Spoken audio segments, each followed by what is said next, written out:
Você sabe quais que são os 3 principais momentos que a gente pode aplicar potássio na cultura do milho? Na aula de hoje a gente vai falar sobre o protocolo de manejo de potássio nessa cultura.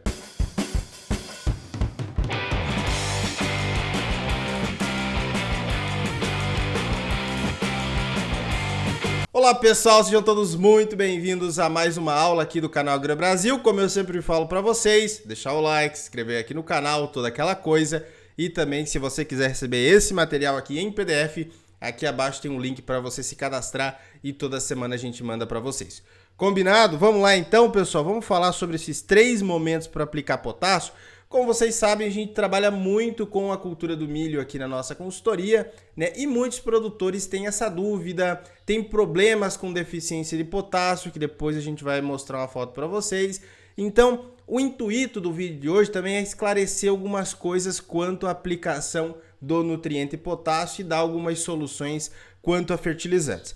Muito bem, o que é um potássio bom no solo? Tem muita gente que tem essa dúvida, não sabe, pega análise de solo, não sabe se está bom, se está ruim, como é que tá. Então eu vou dar um panorama geral para vocês. O que seria um potássio bom? Quando a gente tem de 3 a 5% de potássio na CTC. Só que isso aqui não é uma regra geral. Se você tem uma CTC muito baixa, 3% de potássio pode ser pouco.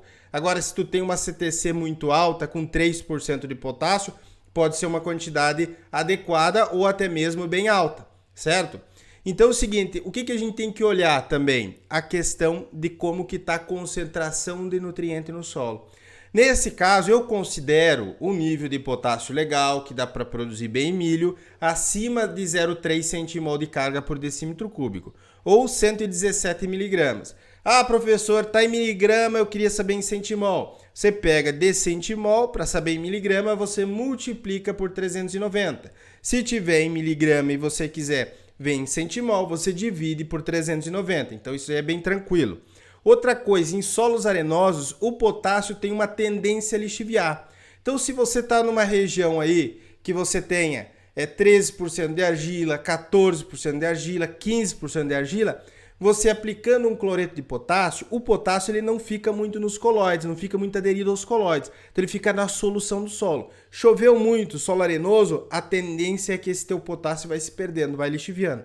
Por isso que é ainda mais importante você fazer rotação de culturas, você fazer adubação verde para você recuperar esse potássio lixiviado, certo? Então isso daí é bem legal. Outra coisa, em áreas de plantio sucessivo de silagem, então você que é produtor aí de leite, né, que produz bastante silagem, tome cuidado quanto a isso, porque a silagem você vai tirar do teu sistema muito potássio. Você vai colher o como, você vai colher as folhas, você vai colher a espiga. É diferente do milho grão, que você vai produzir para grão. Você vai tirar do teu sistema só o grão, a palhada vai voltar, vai se decompor ali e vai ser reciclado aquele potássio. Se você faz todos os anos silagem, aquele teu solo vai se esgotando.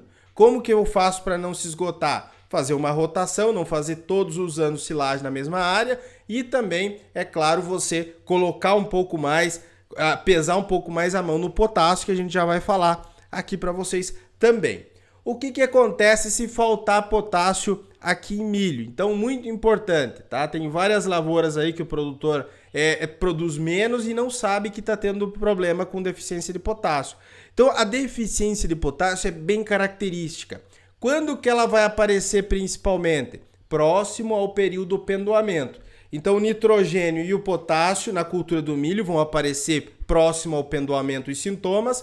Já o fósforo, você consegue observar já em V3, V4 já tem sintomas. Aqui é mais característico próximo do pendoamento, no pendoamento também início do reprodutivo. Qual que é a característica? A folha mais velha aqui, mais próxima ali ao bacheiro, vai ter essa coloração mais amarelada, essa clorose nas bordas das folhas, evoluindo para uma necrose na ponta. Então é diferente do nitrogênio. Nitrogênio você vai ter uma clorose partindo do meio para a ponta. O potássio vai ser da borda para a ponta, certo? Então aí você já consegue diferenciar a campo se é deficiência de nitrogênio ou se é deficiência de potássio. E dá resultado? Sim, pessoal, mostrei aqui, coloquei um gráfico, não vai ser sempre assim, vou deixar bem claro para vocês, mas dá para a gente ter uma ideia. Aqui nós temos dose de potássio K2O em quilos por hectare e produtividade, né? Então veja que nessa pesquisa, com 0 quilos por hectare de potássio, a produtividade foi de 6.200 quilos por hectare de milho, né? Chegando a 60 quilos de K2O, passou lá para 6.600. Ah, professor, vai ser sempre assim? Não, depende do teu solo. Se tu tiver um nível alto de potássio, vamos supor lá, 0,45 centimol, 0,50 centimol, você não precisa aplicar muito potássio. Se você aplicar 90 quilos de K2O, o que vai acontecer? Não vai responder, você vai estar jogando dinheiro fora. Agora, vamos supor, como a gente pega casos aqui na consultoria, que o produtor tem um solo com 0,07 centimol de potássio. Quando ele aplica 70, 80 quilos, ele vai estourar a produtividade dele, vai produzir 2.000 quilos, 3.000 quilos a mais, 4.000 quilos a mais. Então vai responder muito mais porque o solo dele está precisando de potássio. Se tiver muito alto, não vai responder. Por isso que você deve fazer uma análise de solo e uma recomendação de adubação. Muito bem, então qual que é a dose de potássio que deve ser aplicado em milho? Não tem um padrão. Se eu chegar e falar para vocês aqui, é 60 quilos, é 70 quilos, eu vou estar mentindo. Depende do quê? Do solo. Então, como é que está o nível de potássio no teu solo? Né? Depende da finalidade de cultivo. É um milho grão? É um milho silagem? É um milho para espiga? O que é? Então, se for um milho silagem, eu vou pesar mais a minha mão em potássio. Tá? Se for um milho grão e o meu nível de potássio estiver alto no solo, eu posso colocar ali às vezes 40, 60 quilos de K2O e eu vou produzir muito bem. A época do ano é um milho verão ou um milho segunda safra, um milho safrinha? A expectativa de produtividade. Se na tua região é possível produzir 12, 14 toneladas por hectare, você não vai adubar da mesma maneira de uma área lá que produz no máximo 6 ou 5 toneladas por hectare. Né? Esse nível de consciência que a gente tem que passar para vocês, para quem é produtor, para quem queira ser técnico e trabalhar com ciência também. Tem vídeos no YouTube muito bons de produtores e que falam o seguinte, ó, aqui eu apliquei 60 quilos de K2O, 70 quilos de K2O. E aí outra pessoa assiste e diz, eu vou aplicar a mesma coisa. Faz aquilo e aí não consegue o mesmo resultado. É claro, porque cada caso é um caso diferente, né?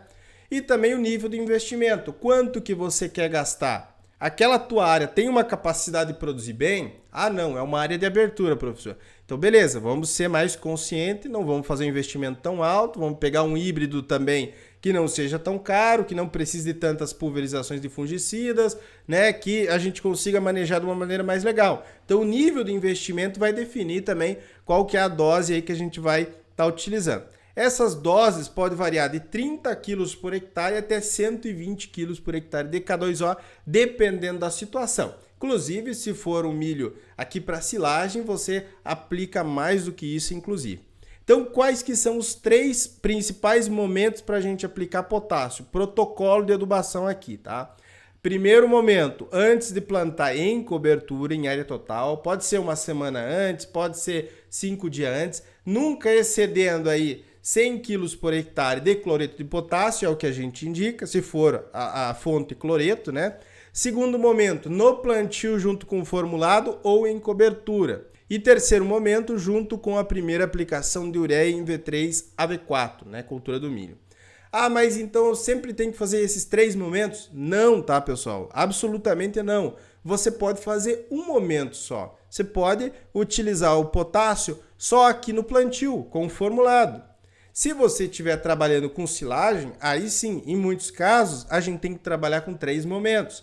Antes de plantar ou no momento do plantio em cobertura. Segundo, junto com o formulado na base. E terceiro aqui, junto com a primeira aplicação de ureia. Posso fazer junto com a segunda de ureia? Não é indicado, tá? Não é indicado porque o potássio, a marcha de absorção de potássio é um pouco mais rápida do que a de nitrogênio, então a gente sempre tem que posicionar essa aplicação de potássio antes, tá? E a segunda de nitrogênio pode ser em V6, V7.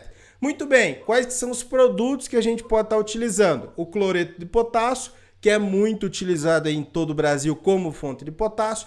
Também os adubos orgânicos, pessoal, prestem atenção aqui, adubos orgânicos como a cama de frango, esterco de peru, esterco de suíno, esterco de bovino curtido, ou líquido ou sólido também. eles costumam ter uma boa concentração de potássio, e o potássio não está na forma orgânica, então ele está prontamente disponível para as plantas. O nitrogênio e o fósforo, boa parte deles está na forma orgânica, nesses adubos orgânicos. Então tem um tempo de mineralização. O potássio não, ele está prontamente disponível, que é bem interessante utilizar eles. A cama de frango aqui costuma ter cerca de 3% de K2O. Então, a cada 1 tonelada do material seco da cama de frango, você tem 30 kg de K2O. Então, é uma opção para você colocar, por exemplo, em cobertura antes de plantar o milho, principalmente se você trabalha com milho e silagem. É uma opção bem legal e acaba sendo econômica. Inclusive, esses tempos atrás, a gente atendeu um produtor de milho que trabalhava só com cama de frango, tá? Ele não trabalhava com nitrogênio porque era um milho orgânico e ele conseguia produzir bem. É claro que se ele trabalhasse com fontes sintéticas, como é o caso da ureia ou do nitrato ali, fontes nitrogenadas, ele iria conseguir produzir mais. Mas o produto dele é um milho orgânico. Ele conseguia trabalhar só com esses produtos orgânicos. É claro que não era uma área muito grande também, né? Outra coisa, em cobertura você pode aplicar um 30-020, um 30-015, um 30-010, né, que tem 30% de N e 20% de K2O. São fontes legais para você fazer essa primeira aplicação em cobertura, né? Ali em V3, V4.